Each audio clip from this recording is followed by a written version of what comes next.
So welcome to the Defiant Spirit Podcast. I am Baruch HaLevi, also known as B. I am the creator of the Defiant Spirit and the Defy Your Enneagram number system. I created this because I am passionate about the Enneagram, which is, it's an ancient, personality roadmap. Some people, kind of call it a test, but it's just so much more than that. You don't need to take a test, although I do offer one. What you do need is to know how you show up in the world, where you go when you're in fear, where you go when you're in faith, or as my teacher and mentor Viktor Frankl calls it, reaction and response. I'm also a logotherapist, and so I've brought together the world of Viktor Frankl and logotherapy, that's meaning-centered, more than therapy, it's meaning-centered living, together with the Enneagram, because it really shows us, like nothing else I've ever discovered, how we react and how we respond. And at the end of the day, really that's the work that I do in my own life and with the people whom I guide, and in this podcast and everywhere else, is help people stop reacting to their circumstances, and as Frankl says, start becoming responsible, able to respond to our lives. So today I'd like to talk to you about President's Day. As you're getting this, hopefully it will be out on President's Day. If not, it'll be out shortly thereafter, but I think it should be ready. And regardless, I like taking these holidays that have lost their meaning, lost their way, and bringing back, the purpose, the point. It kills me when my kids are off for a day like President's Day, and that simply means that they just sit at home and, do what kids do, teenagers do, sit on their phones or go to the mall or do stupid things. Like, I'm fine with doing stupid things, but they just had a weekend of stupid things. Like, do they need an extra day in honor of the presidents? And so, we should take back these holidays. I wish that they would have class and, study patriotism, study if you're here in America, the history of the United States of America and the role of presidents and different presidents. And how about something just as simple as the Enneagram and presidents, because it's a great way to bring to life what the Enneagram is, and I think understand a little bit deeper dive of who these, men were, but, lots of vice presidents or presidential candidates have been women, and non-presidents, politicians have been presidents. So we're going to try and jump into quite a few of these personalities. If you're watching, you see an Enneagram slide that's in front of you. If you're listening, I'm happy to get you that slide, or it will be up on the website soon. And you can just download it. Just go to the podcast page, scroll down, and I'm putting all of my visuals up there for those of you who are listening. So I'll describe it as we go through it, but here's what you would be looking at if you were looking on YouTube. And that is a picture of all 9 Enneagram types with lots of different personalities around the 9 types. And this is not a hard science. Some of these presidents or politicians or leaders are well known in their particular type, though I don't necessarily know if they took an actual test or if enough people start assessing you and putting you into a type, right? You start to get a consistency. Some of them I just am not sure about. So I like putting them up into a type so we can talk, have a conversation about them, and then make the case and change our minds and move things about as we learn more about them or as we learn more about the Enneagram. So as an example, I used to say Bill Clinton was an Enneagram 9, the peacemaker, and now pretty sure he's a 3. I just go back and forth. That also tells you a lot about the types, because there are certain types where you'll go back and forth. As a professional helping people find their Enneagram type, oftentimes there's just these key mistypes and you'll see patterns. So not a hard science. I think the process is as important as the outcome. So how we get to Bill Clinton as a 3, and we'll talk that through, is, in my experience, more important than actually where we place him, where he ends up. And that's true with, the people in my life and understanding them, because the Enneagram's power, I think the real power, is it deals in why people do what they do. Myers-Briggs, Strength Finders, so many other great tests out there, in my experience, deal far more with how people do, what they do, who they are, but not necessarily the why. And as Viktor Frankl said, quoting Nietzsche, He who has a why to live for can endure any how. So you got to know your why, your motivation. And I do think the Enneagram is exceptional in describing motivations, not necessarily the way things look on the surface, but what's going on underneath the surface, what's driving each particular type. Okay, here we go. The Enneagram of the United States presidents, first ladies, first men too, you could put it in there now, with at least vice presidents, and senators and some other figures, famous figures, and I'll bring probably people that just pop into my head along the way. Okay, so let's start with Enneagram number 1, and there's a lot of number 1s on here. The reformer, sometimes called the perfectionist. So up here on this slide, I have Michelle Obama. I think I spelled it wrong. I did. But Michelle Obama, Hillary Clinton, Jimmy Carter, Mike Pence, Al Gore, Bernie Sanders, Elizabeth Warren. I had to cut it off due to space. So let's talk about who they are. Now, if I was doing also like just leaders in general, because I have a program called Lead 360. If you see the slide, it says at the bottom. And I talk a lot about each one of these individuals in that program. It's for leadership development that I use with businesses. So I have my personal side of the Defiant Spirit, the Defy Your Number program for just anybody. And then the 360 series, which is for businesses. So I have Lead 360 and Wealth 360. And on Lead 360, I use a lot of these as examples. I probably could have brought, if it wasn't just about presidents, I could have brought most of the Supreme Court justices, Ruth Bader Ginsburg and Thurgood Marshall, and just most, if not all, but certainly most are Enneagram 1s. So 1s are perfectionists. 1s are principle-driven people. Now, it doesn't mean you like their principles, right? You can have Bernie Sanders up here right next to Mike Pence. Very different approaches, worldviews and approaches. Most of the people in the blue up here are Democrats, but I don't think that's a political thing. I just think it's where I grab my information. But you don't have to agree with their principles. They are bound by their principles. Now, sometimes their principles are off. A lot of time, extremists will be Enneagram 1s. Not always, but often, because there's a zealousness with it. Remember, everybody has the capacity to react or respond. There's think of the Enneagram and each number as sort of a ladder of consciousness, right? If I had an anesthesiologist here, she would tell me about how you're not awake or you're asleep. There's a whole gradation, a process of taking somebody under and bringing them back. And so the same is true with our Enneagram health. You can be very unhealthy or you can be very healthy. I like calling it reactive or responsive. So you have extremes. Gandhi would be on here as a 1.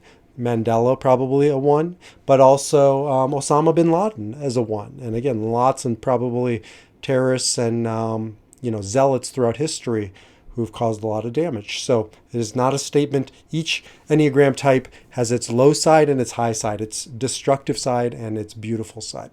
Okay, there's no politics involved with this conversation. I don't do politics, haven't done them in 25 years. Was particularly sensitive to it as a rabbi in a congregation that was complex, and I never assume anybody is one thing. We live in America. The spectrum is beautiful. I will be presenting the spectrum of Enneagram personality, not the spectrum of politics. Okay, but what you do see is a unifying element throughout the Enneagram 1s. Bernie Sanders is a good example. He's a fiery, principle-driven individual to the point where I think it's why he can't win the presidency, and he didn't win the presidency, because there's almost no compromise with his positions. And, with Bernie, you know what you're getting. Like, he doesn't pull punches. He doesn't hide his agenda. And it's true by and large with 1s. There is a transparency with a 1 that is more so than the 3s, as we'll get to. Look, that can be bad and good. I have a lot of 1s in my life, and sometimes I wish there was a little less transparency and a little more saying or doing what the situation calls for, right? A little more prudence or a little more, less idealism, more realism. So these are very idealistic individuals, and it can morph into a problem, a challenge, certainly, to present their ideas in a way that can be heard. I think one of the reasons why Hillary Clinton did not win is because oftentimes the way people describe Hillary, or same with Elizabeth Warren, it's that they may be right. Again, no politics here, but it's the way they say it that seems to be the challenge. It's lost in translation. There's just sort of a fire or an idealism that's hard for the masses to really swallow. And you can lose some warmth in that process when you get so caught up in right and wrong. Ones are just, they live in right and wrong, black and white. And, life is mostly shades of gray. I don't know that many things that really are black and white. I get challenged all the time when I was a rabbi on this, but what about the Ten Commandments? They're gray. I mean, there's lots of gray. I don't know exactly what it means to honor your father and mother. Yes, but what happens when there's abuse? And you got to get into the nuance of these things. So that's one of the growth work areas for ones. I think it's why you see so few one presidents and lots of either vice presidents, because they can play that role and have the president do a little more of the dirty work, or the, kind of mudsling or sling it out, like duke it out. And ones have a hard time getting into the arena and, finding a compromise. So it's sort of a zero-sum game. Somebody has to win, somebody has to lose. And I just think you're going to, Hillary Clinton and Elizabeth Warren and Bernie Sanders are up against a lot of that. Now, Jimmy Carter is potentially the only one president. I'm not even convinced he was a one. I think there was a lot of two in Carter, a lot of the helper wanting to sort of be liked, and also a lot of the nine, the peacemaker, build bridges. So I think, and a lot of compassion. Now, arguably, compassion gets a lot of politicians in trouble, because what seems compassionate in the moment, may later on be proven by the other side to be not compassionate. So I refuse to say that, liberals or Democrats own compassion. It's a different take on compassion. The conservatives I know will say they're more compassionate by having stronger boundaries and borders. And again, not political, but I expect us to have a nuanced conversation. And so twos can oftentimes get themselves into trouble with what seems in the moment most compassionate, and over the long term isn't. And, Jimmy Carter was not the most popular president, only served in one term, I think in no small measure because of a lack of pragmatism and a lack of sort of proving out that his policies were as compassionate as he believed they were to be. Regardless, if he's a one, he's the only one, at least I could find, that is a president or a modern president. There are many from the past I just know nothing about. I'm embarrassed to say my U.S. history is just not where it should be. So, but I also brought like Michelle Obama, because look at just how overwhelmingly popular she is. And I think in no small measure because she feels like a moral sort of unwavering stake in the ground. And people appreciate that. They may not appreciate it in their presidents, because I think it's hard to be, sort of see both sides of the aisle when you put this stake in the ground. But I do think we like it in certain people and positions. Again, like the Supreme Court justices and, lots of the legal profession, lots of compliance types and finance. Just put the stake in the ground, don't move, and hold the line, because otherwise you can end up in like threes. We'll get there. Okay, moving on. Enneagram 2s. Now, this is a really fascinating reality. Although I don't believe there were any U.S. or at least modern U.S. presidents, I think I read Garfield or somebody was. I don't know enough to say yes or no. But no modern presidents were two.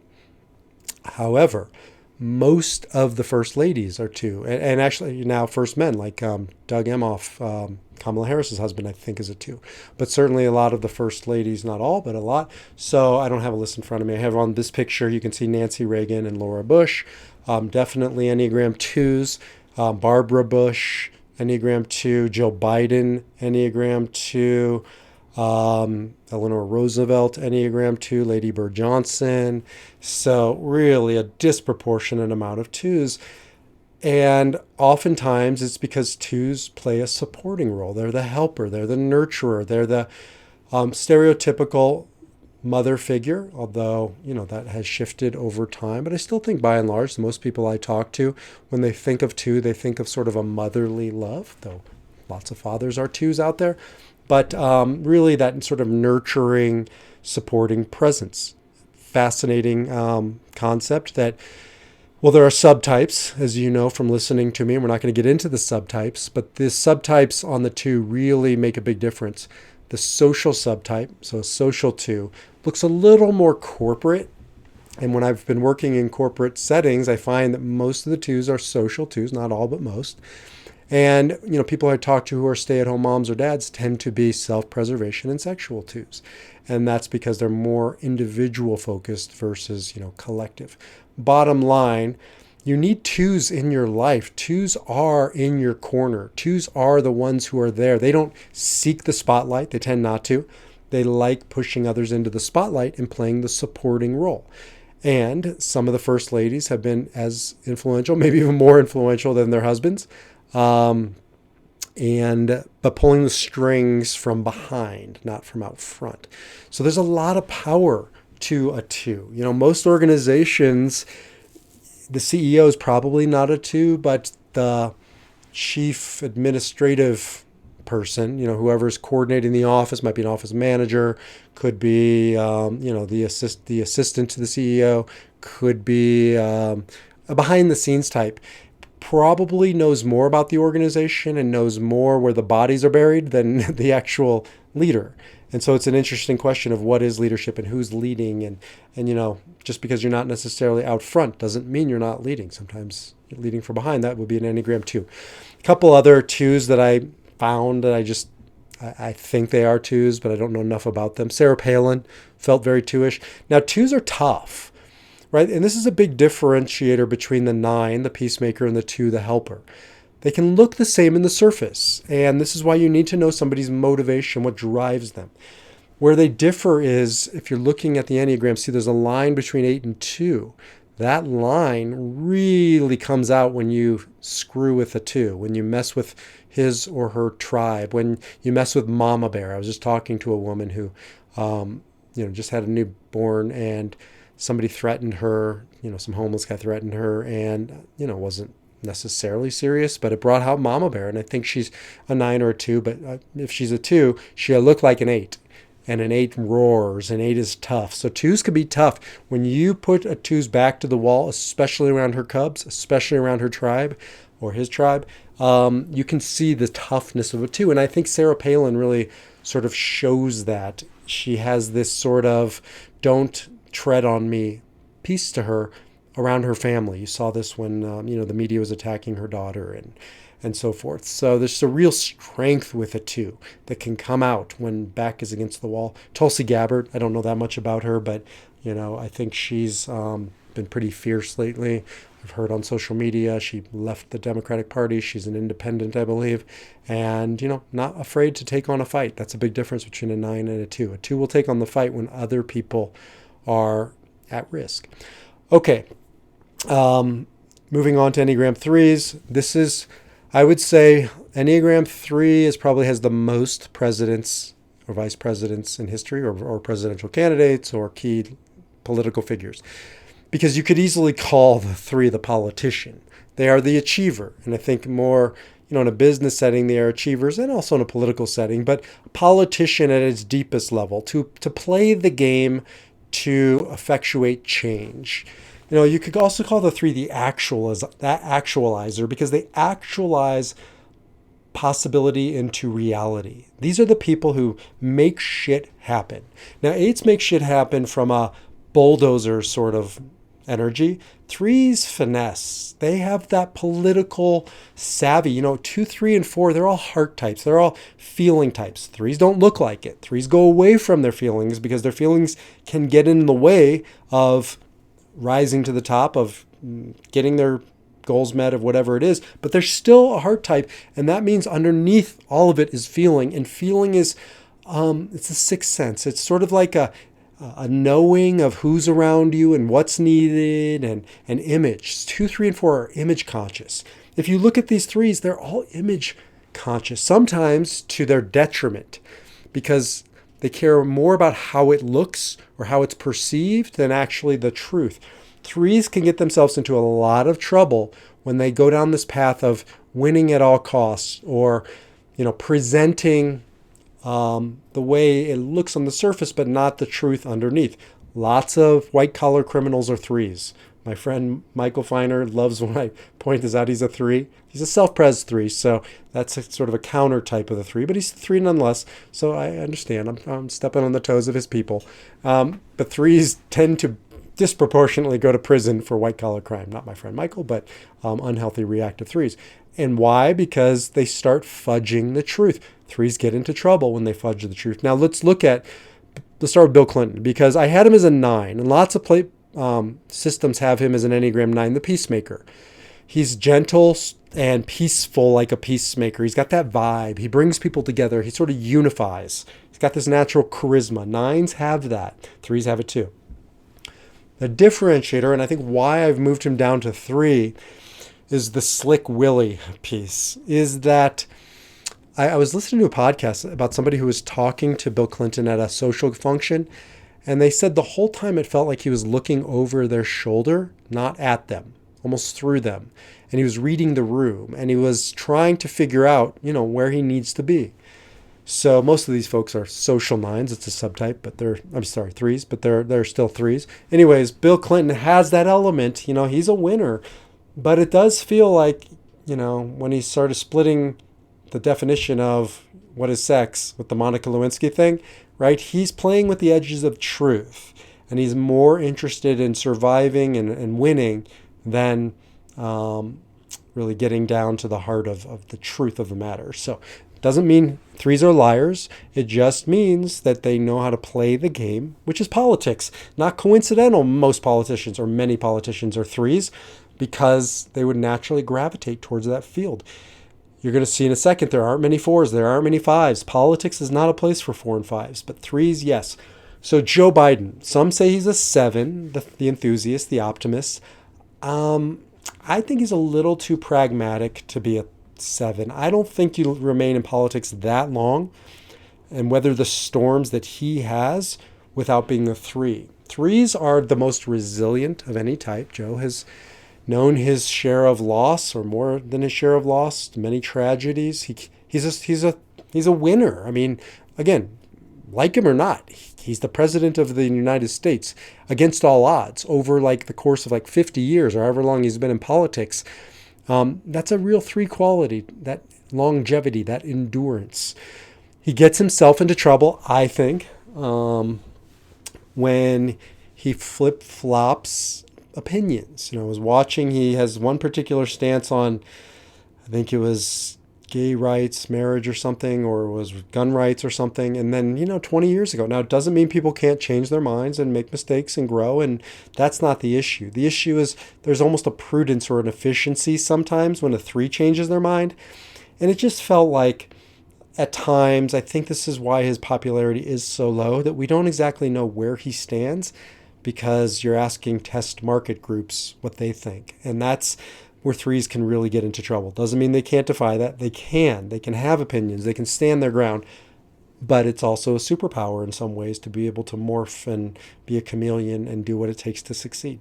Kamala Harris, too. I think this is one of the challenges with this presidency. And I just wonder how many presidencies have been challenged because presidents haven't used the Enneagram to choose their running mate. And I think if they did, they might choose somebody more complementary. They're very conscious about what state that person represents and the votes that they bring to the table, or what, ethnicity or gender or all those things, which, strategically are important. But what about the Enneagram type? If you knew you were a 3, don't choose another 3. You need somebody who's more grounded, who's more a 1. A 1 would be a good choice for a 3 because 1s really are unwavering in their positions. I think Mike Pence served that for Donald Trump. I think Al Gore served that, role for Bill Clinton.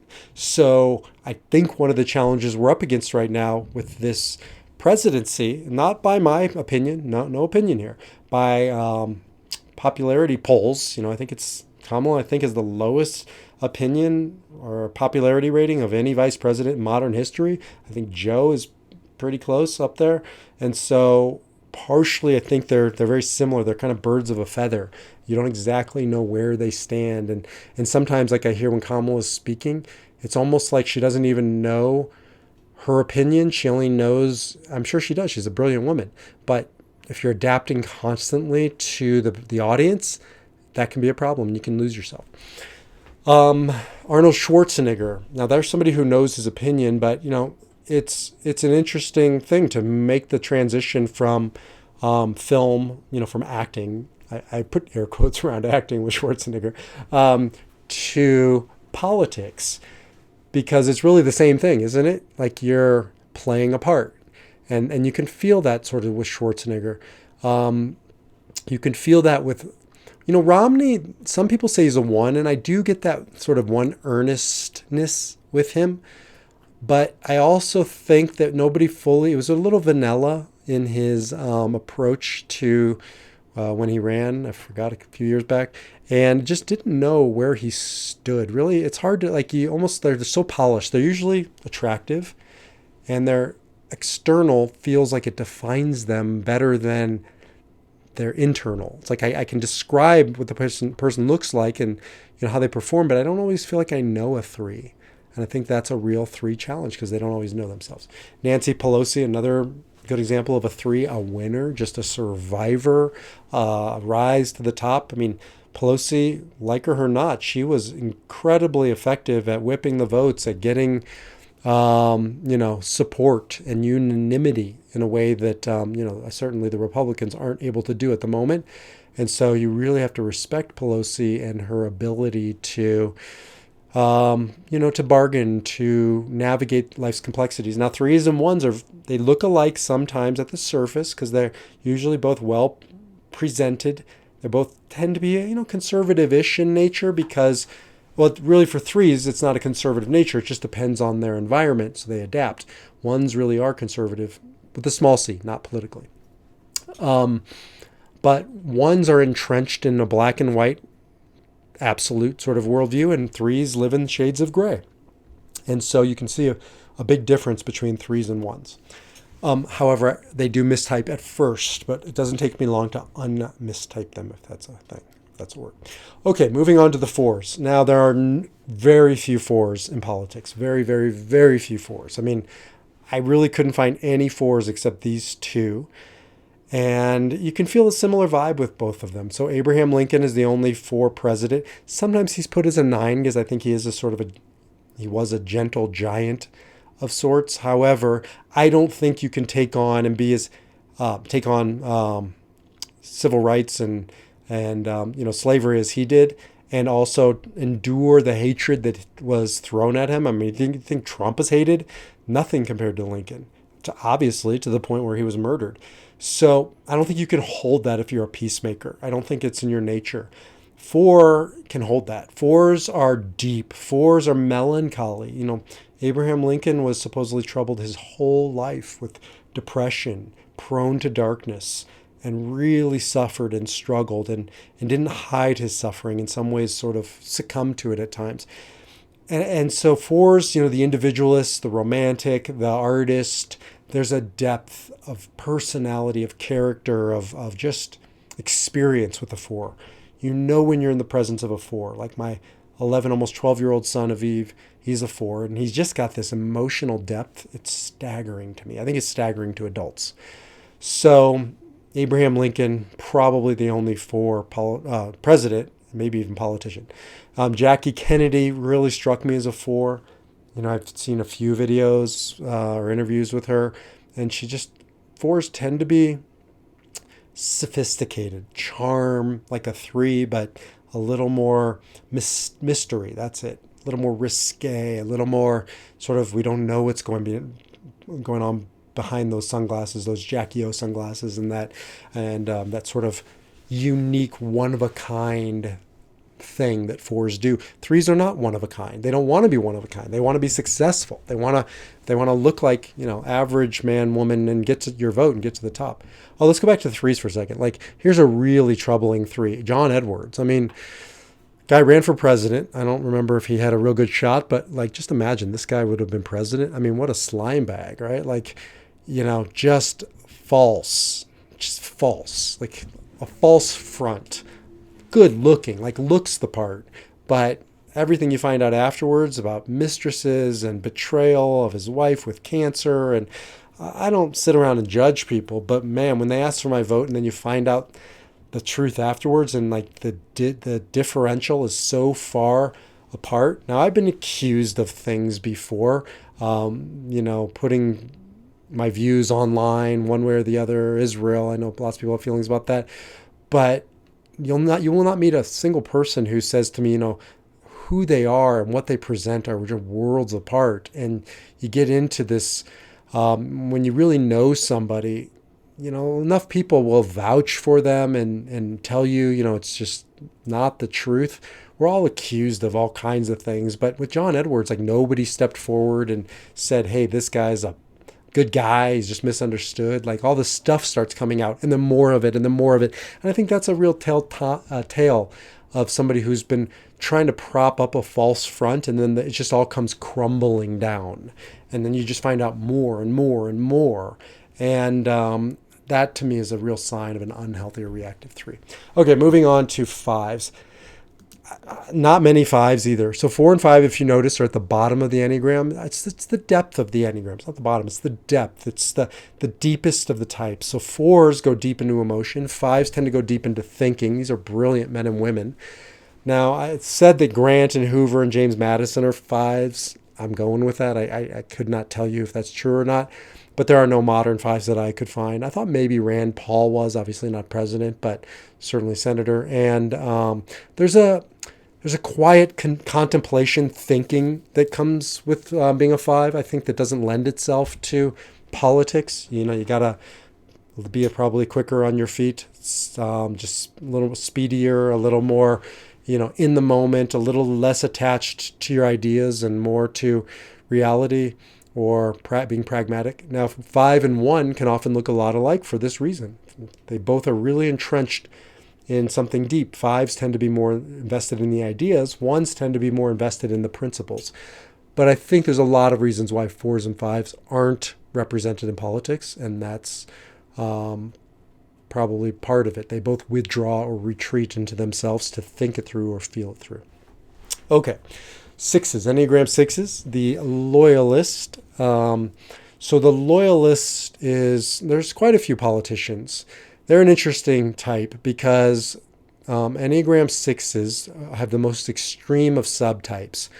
And there are 2 general categories for the subtypes. There's phobic, more of a fearful 6, and counterphobic, more of an aggressive or counterphobic. They go against their fears. Now, they're still afraid, but they come off as tough guys, tough gals. And the way you can tell them mistyping from an 8, who really are the tougher types, is because it's almost like a cover-up. It's almost like they're like one step away from succumbing to the fear. And so instead they rush into the fire as opposed to sit around dwelling about it.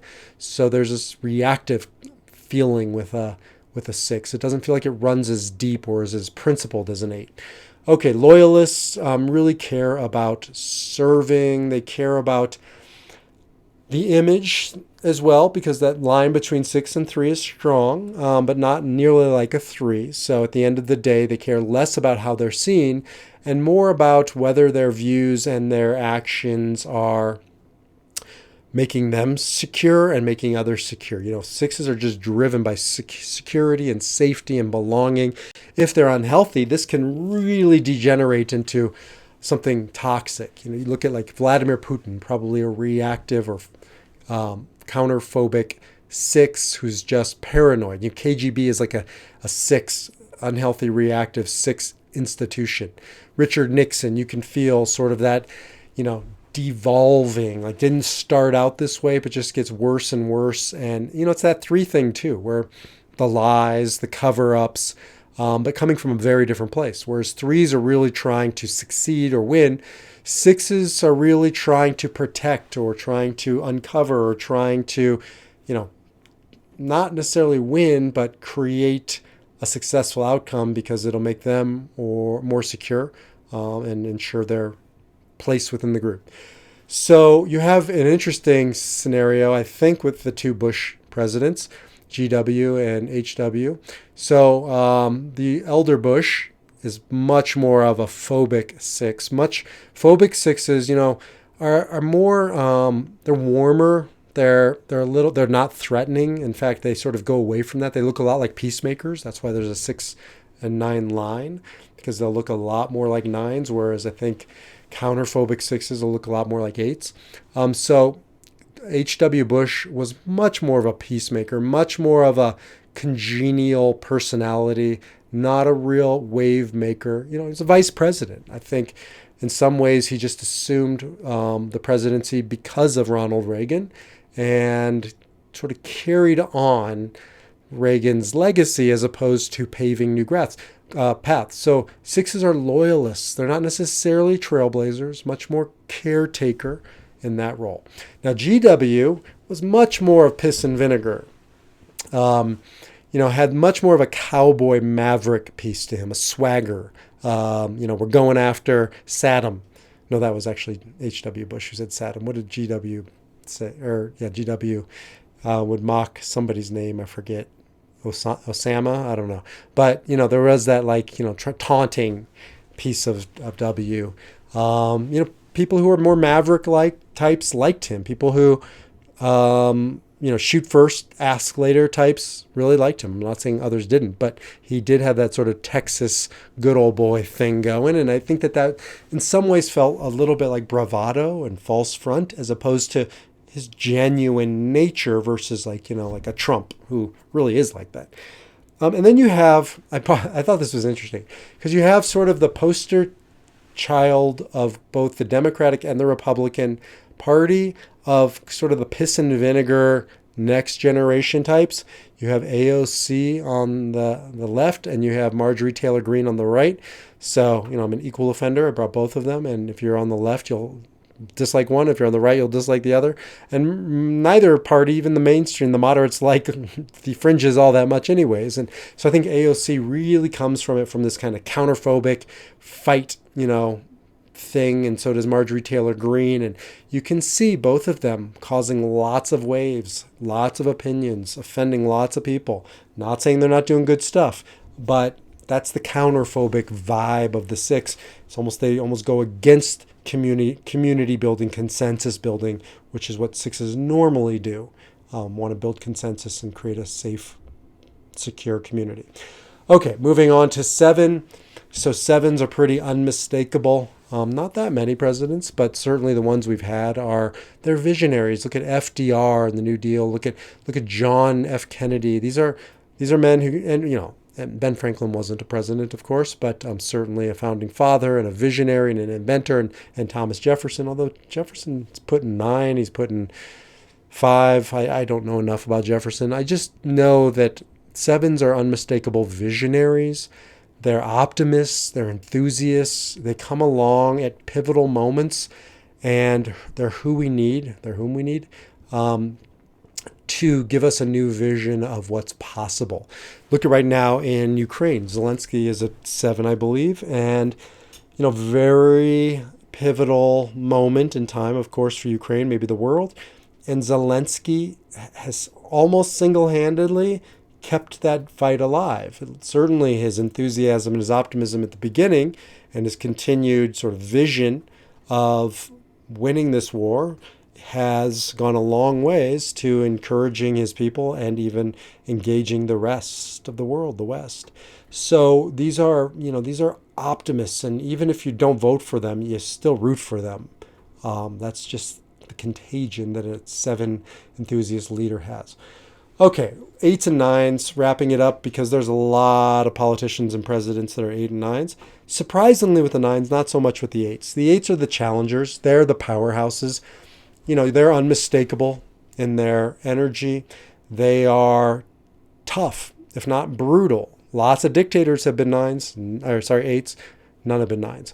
Lots of them have been 8s. If you look at some of the most brutal dictators in history, Enneagram 8s, but also some of the most influential savior types like MLK, like Churchill, and then, these politicians. I love John McCain. I just think, forget politics, as in a human being, what the man endured and how he persevered.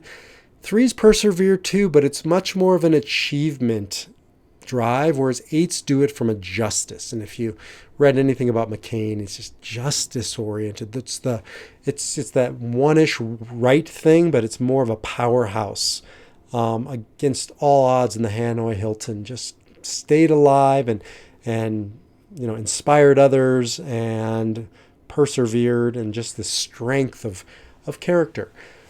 So Donald Trump, I know I'm probably going to get hammered for this. No politics, but Trump is an 8 for sure, probably a subtype sexual 8. And there's an intensity. Sexual's intense, 8s are intense, so he's got the double dose of the intensity. Now that probably can be harnessed for the good. I mean, Martin Luther King, listen to my podcast, was probably a sexual 8, maybe a social 8, but he harnessed it for the better. He was not perfect. Donald Trump had his moments. Donald Trump did some important things as president, but I think he lost his presidency because he lost control of that intensity, of that energy. I think that if he would have stayed off Twitter, he would have a heck of a better shot of having won the last election. But it's like boundary breaking, and sometimes you need to break boundaries and break down borders and barriers and all that stuff. And other times you're just, doing damage. And so Enneagram 8s tend to, as at a reactive level, do a ton of damage, but at a responsive level do a ton of good.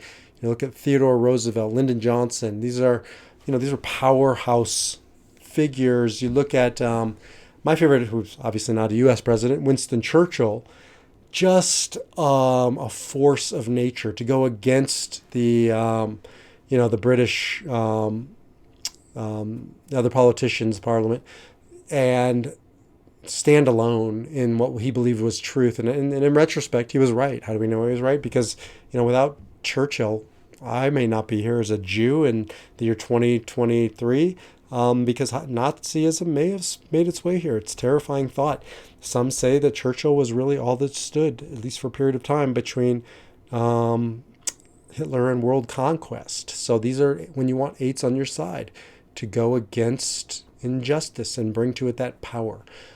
Not a ton of presidents, but, a few, quite a few, and certainly, vice presidents. Okay, last but not least, this is the enigma of the presidential Enneagram. Maybe there's arguably as many 9s or more 9s than any other type. And it's interesting because the peacemaker, the gentle energy of the Enneagram, and yet the people I'm presenting on here, Dwight Eisenhower, Gerald Ford is more 9ish, but Barack Obama, Ronald Reagan, these are not what you think of as typical 9s. 9s oftentimes get this image of lethargic, slower, conflict avoidant. Those are pieces of their personality. But you can defy your number. You can defy your personality. You can defy your type. And it isn't true. It's just true in certain areas. Like I know a lot of 9s who are really strong, but they're quiet. And so it's an inner strength. I think Obama. Why do I have such a hard time spelling Obama? I apologize to the Obamas. I spelled both Obamas wrong. No Freudian nothing there, just carelessness. So Obama does not end with an M or an H. Okay, but nonetheless, a strong figure, like him or not. When he made a speech, I don't even ever think I heard him yell. Like Trump, even when he wasn't yelling, it sounded like yelling. And Obama, even when he was yelling, it didn't sound like yelling. That's a 9 thing. That's an 8 thing. I'm told all the time, why are you yelling? I'm like, I'm not yelling. I'm talking. It's just perceived as the energy is just too much. And 9s, even when they're yelling, it feels almost peaceful, if you will. They have this gentle spirit. Now, it doesn't mean it's not fierce. Reagan, I've watched many speeches by Reagan, and it's powerful. It's direct, which goes against, that 9ish indirect thing. It's conflict filled, not conflict avoidant. It's the right time, the right conflict, Mr. Gorbachev, bring down this wall, right? Kind of a thing. Like that's a fight. and he wasn't afraid to have it. Now, lots of people say, Reagan was a great unifier because in person, even if he didn't vote for Reagan, he was charming, likable. Obama, likable. These are likable people. Dwight Eisenhower, General Eisenhower, president, but general. Lots of military folks are nines, so don't think for a second that they're weak. Lots of professional athletes are nines. They're powerful. Lots of, kind of big burly biker types are nines, and they can be extremely powerful, but it comes across as a gentle fight, but it's a fight. Strength. Yeah, so that's, 45 minutes. I never want to go past that. That is the Enneagram of the U.S. presidents and vice presidents and first ladies and influential figures. But you get the vibe. It's important both to, know who's leading us, who has led us, where they come from, what motivates them, to understand them, to appreciate them, regardless of who you vote for on this President's Day and every day, right? We should go a little bit deeper and take it a little more seriously. And I think the Enneagram could be a transformational tool, both in the way we think about who we're voting for, but also maybe for our politicians to think about who they're bringing onto their ticket, who they're surrounding themselves with, understanding the motivation, understanding the strengths and the weaknesses, and how they react and how they respond, I think could change a lot of presidential tickets. So if you are running for president, please give me a shout. I'd be happy to advise you. Pro bono. I'm happy to do it. No politics here, either Republican or Democrat or Libertarians. My phone is open to you all. So with that, jump over to defiantspirit.org, where you can get a free ebook summarizing each of the 9 types. 9 types walk into a bar, and this is how they react, and this is how they respond. You can also do the Defy Your Number Enneagram system, and that involves an Enneagram assessment. Or if you already know your type, you can just jump in and buy the program that relates to your particular core type. So lots of good stuff over there. If you like this podcast, share it with a friend. Help me spread the word, and I will see you or speak to you in the next podcast. Until then, defy your number and live your spirit.